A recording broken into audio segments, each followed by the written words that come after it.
ঈশ্বরের ধন্যবাদ হোক, ঈশ্বরের নাম উচ্চীকৃত গৌরবান্বিত হোক। আমি প্রভুর দাস, আপনাদের সেবক রেভারেন্ড পার্থ চ্যাটার্জি। আবার একবার প্রভুর সুন্দর মধুর জীবনদায়ী বাক্য নিয়ে আপনাদের সামনে এসেছি। আশা করি আপনারা সবাই ভালো আছেন এবং ঈশ্বর দিন দিন আপনাদেরকে আত্মিক বৃদ্ধি দিচ্ছেন। আজকে বাইবেলের আলোকে যে বিষয়টা নিয়ে আমি ব্যাখ্যা করব সেটি হচ্ছে, আমরা বলতে পারি ইংরেজিতে ফাইন্ডিং পিস ইন আনসার্টেনিটি।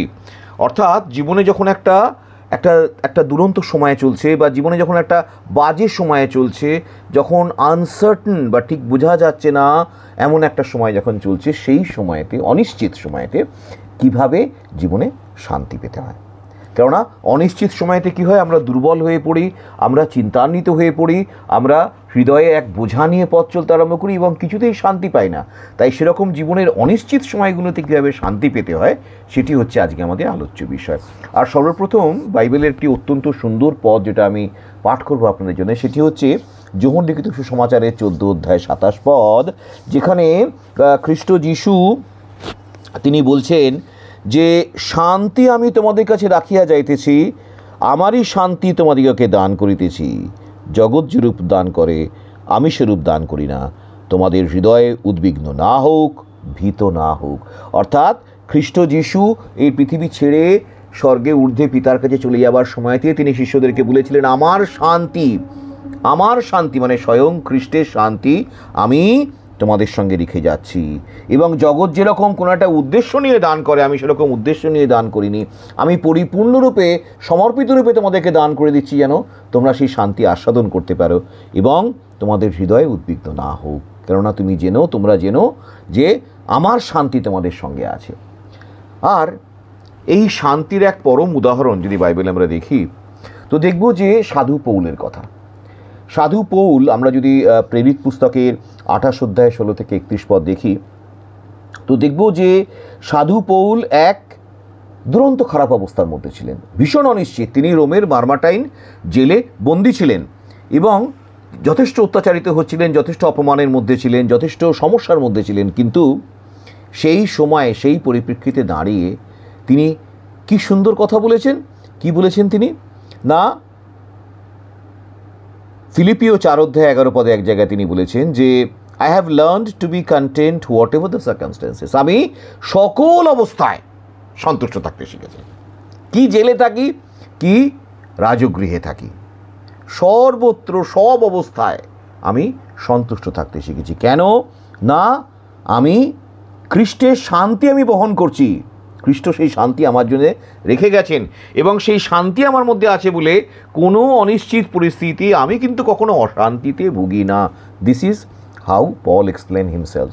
মানে পৌলের চিন্তা ভাবনা হচ্ছে যে যখন খ্রিস্টের শান্তি আমার সঙ্গে আছে, তখন অশান্তি আমার মধ্যে আসতেই পারে না, আনসার্টেনিটি, অনিশ্চয়তা আমার মধ্যে আসতেই পারে না। ঈশ্বরের ধন্যবাদ হোক। আর পৌলের এই যে এক্সপিরিয়েন্স, পৌলের এই যে অভিজ্ঞতা, সেখান থেকে আমরা কত কিছু শিখি। সর্বপ্রথম হচ্ছে যে যদি ঈশ্বরকে সম্পূর্ণরূপে বিশ্বাস না করা যায়, তাহলে এই নির্ভরতা আসা সম্ভব নয়।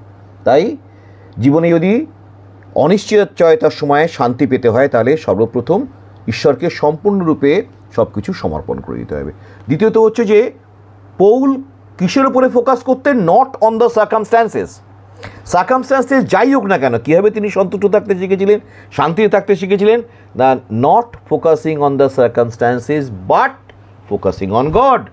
অর্থাৎ পৌল কোনোদিন তার সিচুয়েশনের দিকে, তার অনিশ্চয়তার দিকে, তার কষ্টের দিকে, তার দুঃখের দিকে, তার যন্ত্রণার দিকে, তার অপমানের দিকে তিনি কখনো তাকাতেন না। তিনি তাকাতেন ঊর্ধ্বে ঈশ্বরের দিকে। তাই জন্য তিনি বলে গেছিলেন, ঊর্ধ্বস্থ বিষয়ে ভাবো। আমরা যখন সিচুয়েশনের দিকে তাকাই, অনিশ্চয়তার দিকে তাকাই, then we are controlled by the situation, we are controlled by that uncertainty. সেটাই আমাকে চেপে ধরবে। আমি যদি সেটাকে ছেড়ে ঊর্ধ্বে ঈশ্বরের দিকে তাকাই, তো সেই আনসার্টেনিটি হেরে গেল, ঈশ্বরের দিকে তাকিয়ে আমি জিতে গেলাম। এইভাবে আমাদেরকে আমাদের মানসিকতাকে ঠিক করতে হবে। আর তৃতীয় হচ্ছে কি না, এক ধরনের কন্টেন্টমেন্ট, যেটাকে বলা হয় সুনিশ্চিত ভাব, সন্তুষ্ট ভাব হৃদয়ে। যদি হৃদয়ে সন্তুষ্ট ভাব থাকে, যদি ঈশ্বরের সান্নিধ্যে আমি সন্তুষ্ট থাকতে শিখি, তাহলে কোনো আনসার্টেনিটি, কোনো অনিশ্চয়তাই আমাকে অশান্তির আবর্তে পাকে পাকে ফেলে দগ্ধাতে পারবে না। আমি সেই অশান্তিকে অতিক্রম করে আমি ঈশ্বরের দিকে তাকিয়ে শান্তি পাবো। আর হচ্ছে প্রে উইথ থ্যাঙ্কসগিভিং, মানে আমাদেরকে থ্যাঙ্কস গিভিংয়ের সাথে, ধন্যবাদের সাথে আমাদেরকে প্রার্থনা করতে হবে। পৌল যে কোনো পরিস্থিতিতে ধন্যবাদের সঙ্গে প্রার্থনা করতেন, এমনকি জেলের ভেতরে বসেও। তাই জন্যে তার হাত পায়ের বন্ধন খুলে পড়ে গেছিল, জেলের দরজা খুলে গেছিল, তিনি ইচ্ছা করলেই মুক্তি পেতে পারতেন, কিন্তু তিনি বেরোননি। তাই এই সমস্ত বিষয়গুলোকে মাথায় রেখে আমাদের খ্রিস্টীয় জীবনকে আমাদের গড়ে তুলতে হবে। প্রার্থনা করতে হবে যেন পৌলের মতো ঈশ্বর আমাদেরকে শান্তি দিয়ে সাহায্য করেন, এবং অনিশ্চিত সময়েতেও যেন আমাদেরকে তিনি সিচুয়েশনের দিকে নয়, তার দিকে তাকাতে সাহায্য করেন। ঈশ্বরের ধন্যবাদ হোক, ঈশ্বরের নাম উচ্চীকৃত হোক, গৌরবান্বিত হোক। ঈশ্বর আপনাদের প্রত্যেককে প্রচুর প্রচুর প্রচুর আশীর্বাদ করুন। আমিন, আমিন, আমিন।